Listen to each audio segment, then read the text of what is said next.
खुलुमबाय गिबियावनो नोंथांमोनखौ JB Boro news चेनेलाव बरायग्रोबाय। नोंथांमोननि थाखाय गोबाव समनि उनाव दिनै आङो खौरां लानानै फैबावलायबाय। मिजिंथियो नोंथांमोना खौरांफोरखौ जोबजासे नायलांगोन।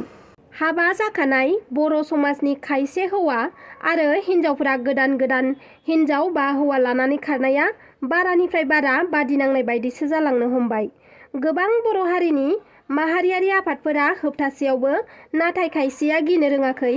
सरकारा साख्रि मावग्रा सुबुंफोरखौ हिन्जाव गदाय बा हौवा गदाय लानायनि हेंथायै गोख्रों राहा लादोंब्लाबो नाथाय खायसे सुबुंफोरा गिनो रोङाखै।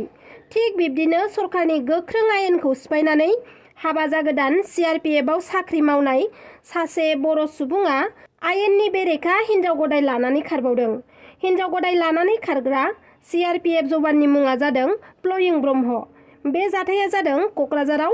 क'क्राझारनि दतमा हगमाबिल गामिनि हिन्जाव गोनांखा प्लयिं ब्रह्म बिथाङा चिरां जिल्लानि खासिक'त्रा खुमगुरि गामिनि रिता बसुमतारी मुंनि सासे सिख्लाखौ लानानै बहाबा खारखोमानानै दङ। हिन्जावसानि न'खरा फोरमायथिनाय बायदिब्ला रिता बसुमतारीया हस्टेलाव थानानै क'क्राझारनि ल' कलेजाव फरायोमोन। नाथाय रिता बसुमतारीया हस्टेलनिफ्रायनो खारखोमानानै दान मोनथामसो सिगां हाबा जाखांखानाय प्लयिं ब्रह्मजों दोनखारलाङो। रिता बसुमतारीखौ लानानै खारग्रा प्लयिं ब्रह्मआ अलरेडि हिन्जाव गोनांखा।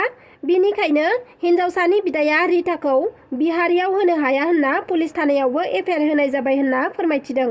लोगोसे हिन्जावसानि बिमा बिफाया बेरामजों नाख्रेबजानाय। बिनिखायनो जाहाथे रिताखौ प्लयिं बिथाङा थाबैनो न'खरसिम दोनफैफिनो बिनि थाखायबो खावलायदों बिदाया। आरो जुदि लानानै खारग्रा हौवाया न'खरसिम दोनफैया अब्ला बिथांमोनखौ सोरबाफोर हमनानै न'खरसिम खौरां हरनो हायोब्ला 10,000 रां दान बान्था होगोन होननाबो फोसावनानै होदों। जुदि नोंथांमोना बिसोर सानैखौबो बहाबा नुसनबायोब्ला 7000276782 नङाब्ला 9365262982 बे मबाइल नाम्बाराव खौरां हरनो हागोन। बेराफारसेथिं दिसेम्बरनि 15 खालार दानथामसो सिगां हाबा जानाय प्लयिं ब्रह्मनि बिसियाबो फिसायखौ न'खरसिम फैफिननो थाखाय गाबै गाबै खौरांनि गेजेरजों खावलायहरदों। बिसिया फोरमायथिनाय बायदिब्ला फिसाय प्लयिं ब्रह्मआ मणिपुराव CRPFनि साख्रि मावोमोन।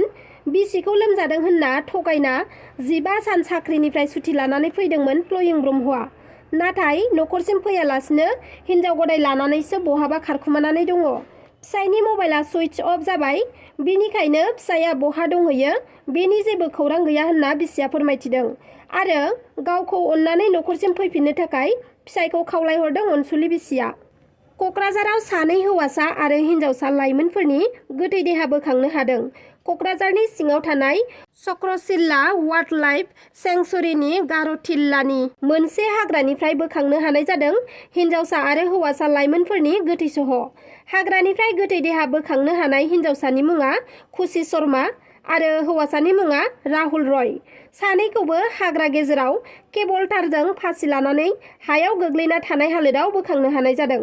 फोरमायथिनाय बायदिब्ला सोलिफु बोसोरनि 14 फेब्रुआरि खालिनिफ्रायनो सानैबो लाइमोना गोमानानै दङमोन।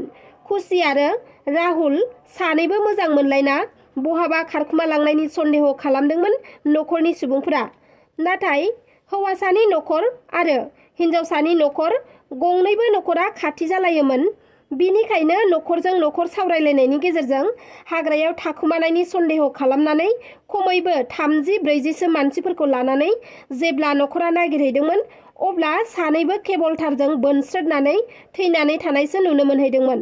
लोगो लोगोनो न'खरा पुलिसनो खौरां हरो आरो पुलिस बिफाना जाथाय जानाय जायगासिम फैनानै गोथै देहाखौ बोखांफैयो।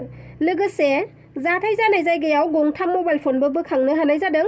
मोनथिना मोननाय बायदिब्ला खुसि शर्माया मेट्रिक आनजादाव सेथि थाखोआव उथ्रिनानै फार्स्ट इयाराव फरायबाय थानाय फरायसुलिमोन आरो राहुल रयआ मेट्रिक आनजादाव उथ्रिसार जानो हायाखैमोन।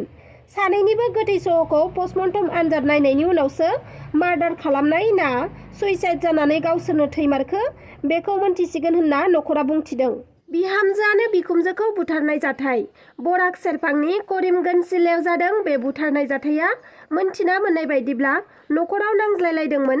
बे नांज्लायलायनायावनो 40 बोसोर बैसोनि आफसाना बेगम मुंनि बिहामजोआ 65 बोसोर बैसो जानाय गावनि हौवानि बिमा एबा गावनि बिखुमजोखौ गंसे लावथिजों बुयै बुयै बुथारदों।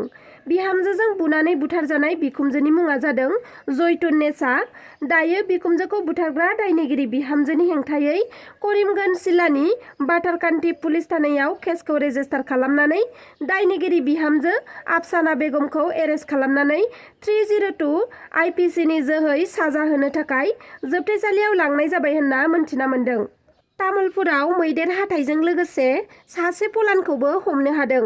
हाग्रा बिफाननि गोख्रों सिग्रोमनायाव हमनो हानाय जादों सिखाव फलानखौ।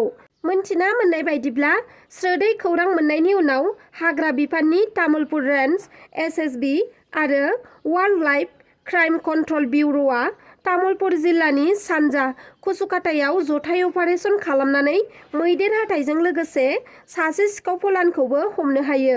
फोरमायथिनाय बायदिब्ला हमजानाय सिखाव फलानखौ सानजा कुसुकाटा गामिनि 33 बोसोर बैसोनि रिंकु काकति होननानै सिनायथिनो हादों। रिंकु काकतिजों लोगोसे 3 केजि 731 ग्राम मैदेर हाथाइबो बोखांनो हादों।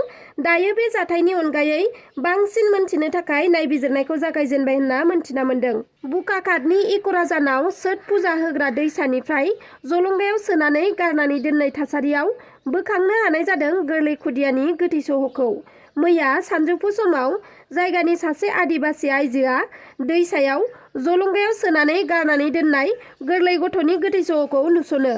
सोरबा अन्थाइ बिखा बिमाया गावनि गाज्रि खामानिखौ दोनखुमानो थाखायनो बेबादि गावनि फिसाखौ बुथारनानै गारनानै दोनफैनायनि सन्देह खालामदों ओनसोलनि सुबुंफोरा। जुदि गथ'खौ बुथारालासिनो गारनानैल' दोनफैयोब्ला खांनानै गिदिर गोलाव खालामनो हागौमोन होननानै बुंथिदों गोरलै गथ'नि गोथै सह' नुजेननाय आइजोआ। उनाव बे जाथायखौ पुलिसनिसिम खौरां हरनायाव पुलिसआ जाथायसालिसिम नुजाथिफैनानै गथ'नि गोथै देहाखौ बोखांफैयो आरो बे जाथायाव सोरनि आखाइ दं बेखौ नायबिजिरनो थाखाय पुलिस बिफाना दायनिगिरिखौ संदाननो थाखाय जागायजेनबाय। दासिमनि खौराङा बेखिनियानोमोन। नोंथांमोना आंनि खौरांखौ जोबजासे नायजोबलांनायनि थाखाय रोजा रोजा साबायखर थाबाय। लोगोसे नोंथांमोना आंनि चेनेलखौ साबस्क्राइब खालामाखैब्ला अन्नानै साबस्क्राइब खालामदो। लोगोसे लाइक शेयार कमेन्ट खालामनो दाबाव। एसेनोसै, गोजोन्थों।